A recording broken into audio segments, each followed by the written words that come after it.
Hello everyone, welcome to Microprocessor 8085 lecture series.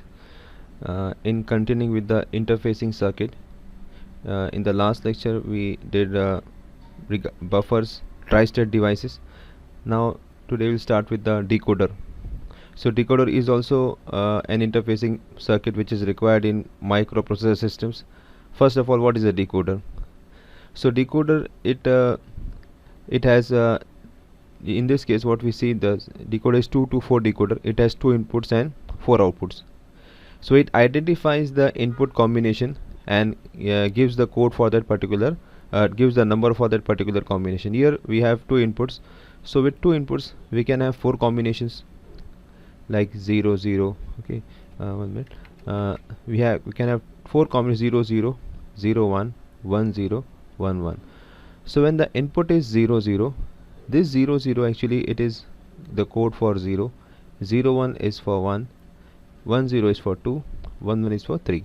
So it identifies any of the combination. Like if we put 0, if we put this input as, if we make this as this input code as 0 0, so for this case, this output, it becomes high and all the output they become low. This becomes low. So it identifies that 0 0 means 0.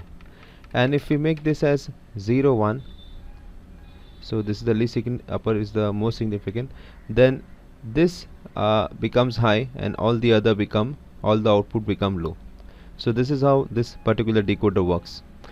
Then we can also make a, we can introduce a enable line here, and here in this particular decoder the output is active low.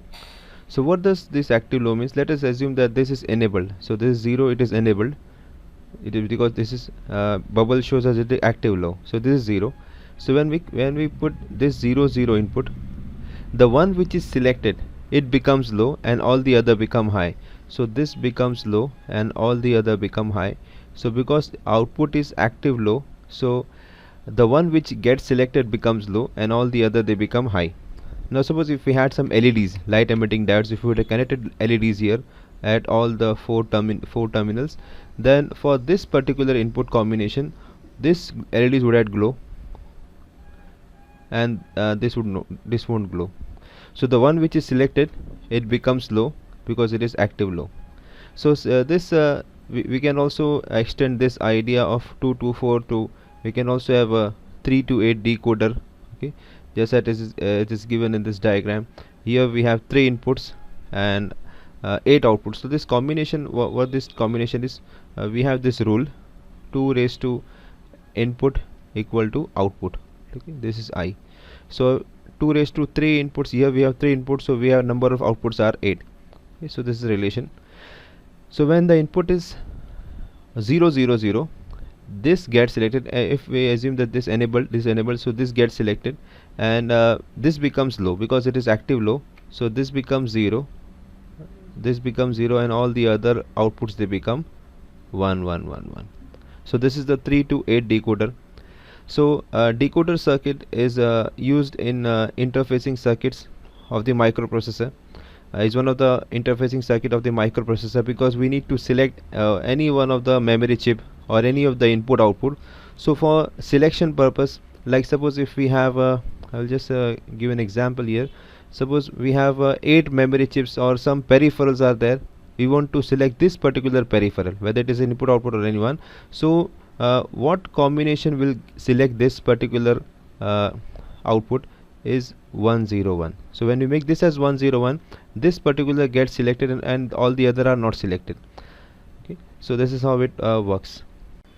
We have IC 74138, 3 to 8 decoder IC. So it has 3 inputs and 8 outputs. All the outputs are active low, and you can see there are 3 enable pins: G1, G2 A bar, G2 B bar. G1 should be always 1 and G2A and G2B should be always 0, so that this IC performs properly, functions properly. Here we have VCC and ground. For this is the power supply connections. We have to give 5-volt power supply. So plus is this the plus terminal is connected to VCC and the minus, the ground terminal, is connected here. So next we have the encoder. So encoder is opposite of decoder. Encoder gives the code of a particular number. Like here, in this case, we have 4 to 2 encoder. It has 4 inputs and 2 outputs. So suppose if we have some key here, if we press the key, so there are 4 keys at the 4 inputs. So if we press the 0 key, okay, so when you press the 0 key, the output it becomes 0 0. So it means it gives the code for 0. When this particular key, the 1 is pressed, we get output as 0 1. For 2 it gives 1 0, and for 3 it gives 1 1. So this is how encoder it gives the code for that particular number. We can extend, of course, here also the same rule which we had used in decoder. So number of inputs are 4, so we need there are 2 outputs in this case. We can also extend this particular idea to 8:4. Here we have 8 inputs and 3 outputs are there. So if we press this particular key is pressed, then we get the code for this 0. For 1 we get the code for 1, and so on. And of course here inputs are active low and outputs are also active low. And actually there is no enable. We can also put an enable key here. Enable key is not shown. We can also put an enable line here, so that we can enable or disable this particular encoder. Now in microprocessor system, encoder is generally is used in the keyboards, because human beings, we cannot communicate with 0 and 1. So in our keyboard we have numbers and alphabets. We input that alphabets and numbers, but those numbers and alphabets, they are converted to a particular code of zeros and 1, which is understood by the machine. So encoders, they are in the keyboards. We are using the keyboards. So here we see IC 74148 encoder IC, which has 8 inputs and 3 outputs. There is enable E1, and we also have a VCC and ground, the power supply connections. Input is active low, output is also active low. Now there can be a problem. Suppose if we press more than one key at a time, what will happen? Now here in this case, if we press the key of 1, suppose if we have a key and it generates this, encoder generates the code. So if I press this 0 key, it will generate the code for that 0. But if we press more than one key, then what will happen? So for that purpose we have priority encoders. So priority encoders are designed so that if more than one key are pressed, then it gives the code for which the priority is the highest one. So we have priority encoders, of course. So it may happen that if we press 0 1 2, then because 2 is a maybe the larger number, so it can give the code for 2. It can be designed in that way. So next we see the D flip-flop, latched and clocked. So here we in this diagram we see D latch IC 7475. So it has, of course, one input and one output. So how does it work? We know the working of the flip-flop. When the input is 0, output is 0. When input is 1, output is 1. But with clock, how it functions with a clock, a latch, how does a latch works with a clock? So we can have a timing diagram. So here you can see a timing diagram. Here is the clock. So the clock may have some frequency, a predefined frequency here. This is the clock, a series, a train of pulses of 0 1 0 1 running, okay, indefinitely. And then this is the input. Now what happens if with this we are giving this input, okay, it is 0, it becomes 1, then again 0, then again it becomes 1, then again becomes 0. So we are giving this input to the latch, about D latch. So what output we get? So here this particular part is the input part. I'm just marking it with red. So this is the input, this part is the input part, okay. This wave represents the input, and the green which I am drawing now, the blue one which I am drawing now, it gives the output. Now how the output behaves with respect to input, what we see here, this is when the clock, as long as the clock is positive.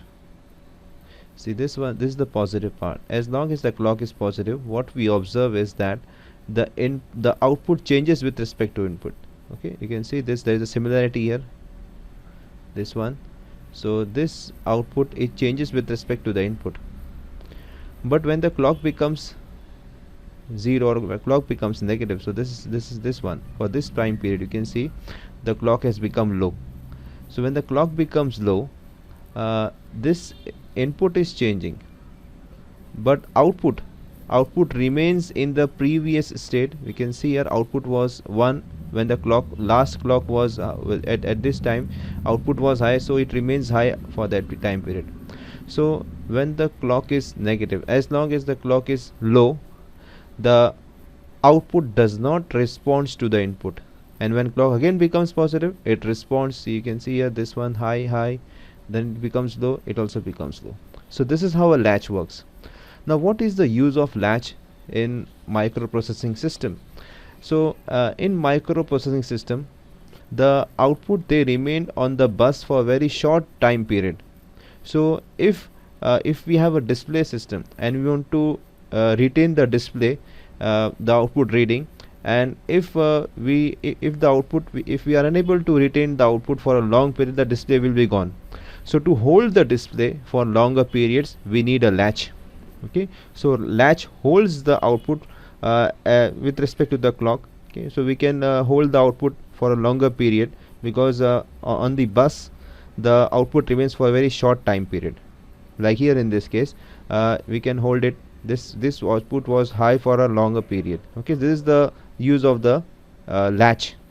Then we also have this another type of D flip-flop, which is edge triggered. Okay, it triggers on the edge. We have IC 7474D flip-flop. It is edge triggered. Now what is this? You can see this is a positive edge triggered flip-flop. Now what is the difference between the latch and the edge triggered flip-flop?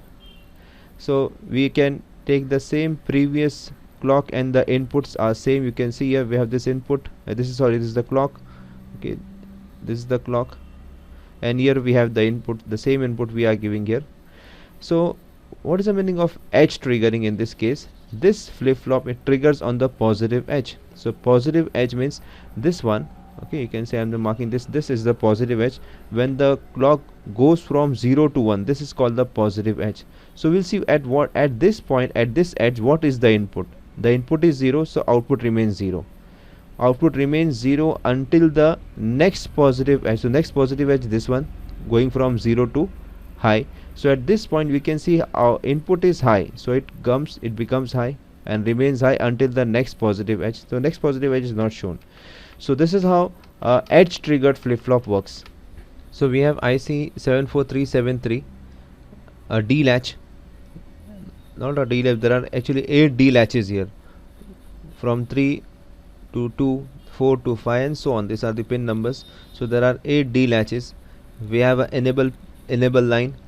It is active high, so it should be 1 always. This is actually clock is applied, so we apply a clock at this point.